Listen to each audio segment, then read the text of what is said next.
In March, Queer News Tonight reported how drag queens were having to become political advocates with all the growing hateful legislation we were seeing.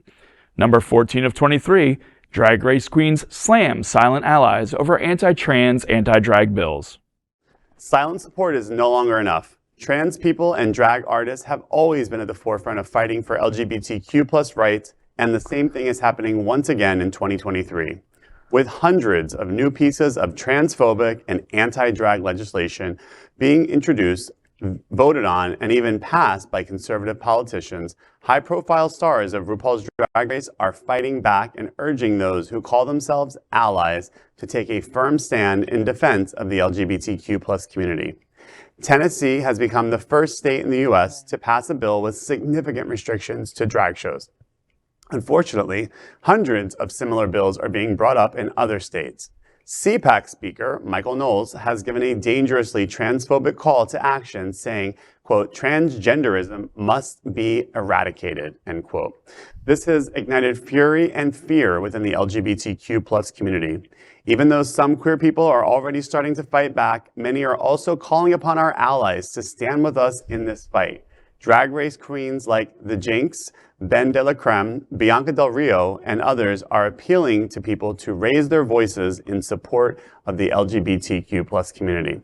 I think I've been bringing this up, all along, is to say, where are the allies? Where are the corporate sponsors? Where are the voices to come out against these things? I had my younger cousin was here this past weekend before they were going on a family cruise. He's 23, went to college in Tennessee, is gay, obviously goes to the gay bars, and we were talking about the drag ban and, what the community is going to be like, and, he's not someone who I would say was ever kind of has an activist, grew up as being 23. It was like, oh, it's always going to be like this. And they're talking about, that you won't be able to be in drag, come to work, get out of your car and walk 3 blocks because you'll be appearing in public in drag. So they will have to get dressed in private and not be seen in public. I guess in Tennessee, he asked me if we have that here, because they do a lot of these like party buses where they have drag events and they do them on these, and so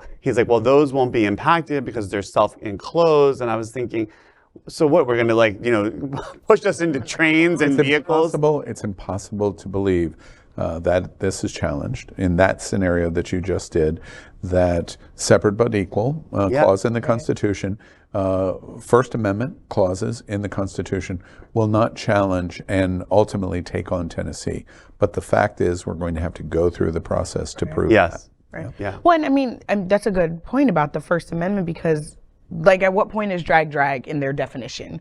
What is the line? Is it hair? Is it makeup? Is it outfit? Is it the heels? At what point is the walk to your car just no, this is just how I dress on a regular basis versus a show, that a minor could watch. Yeah. But it also makes me think of Florida. Right now, we're in a super majority, so they can waive the rules and pretty much do whatever they want. But what does that look like if they see this happen in Tennessee?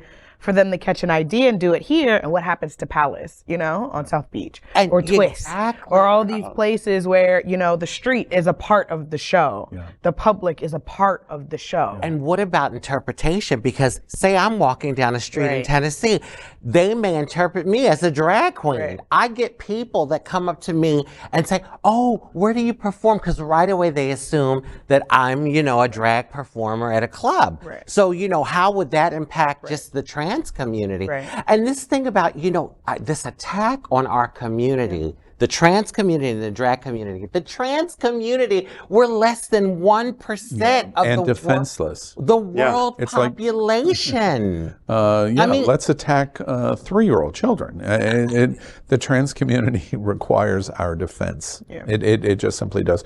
This is going to be very unpopular, and I'm going to be criticized for it. But this story is incredibly important. Mm-hmm. I'm glad Jinkx and others are doing this. But I want to say, and this comes from some history of an eye on RuPaul's Drag Race. Where have y'all been? Mm-hmm. This has been going on for 6 months. This is not new. This is not new. Yeah. This is the first story that we have told in an active fashion that RuPaul queens are going, wait, Where were you 5 months ago when our house was attacked? When the drag show in California in the Silicon Valley happened? Where were we all? We are happy that we are seeing, we're raising and escalating defense. That's my first observation. Are you coming to the party late?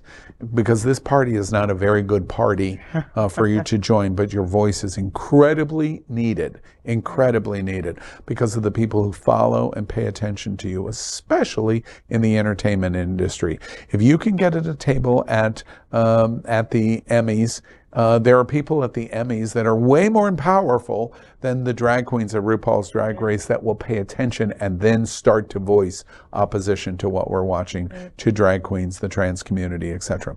The second thing that I think is really important here is we must be very careful on your voices next. Make sure you think through your advocacy of how you're going to face this issue. When you turn your attention to Ron DeSantis, make sure it's not wholesale destruction of the entire state of Florida.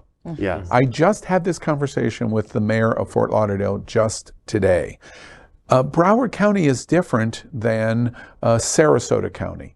Miami-Dade County is different than Duval County and Jacksonville. So your attack needs to be with a scalpel, not with a grenade. Yeah. And so as you're doing that, make sure you're standing up for your drag queens and your trans community in the select communities that need your support because they do things differently than Jacksonville or Sarasota or in Tennessee. Memphis is different than Nashville. Yeah. And so make sure you're not throwing grenades and trying to blow the entire population up because it needs your scalpel of your tongue and voice and attitude, not the nuclear bomb. Right.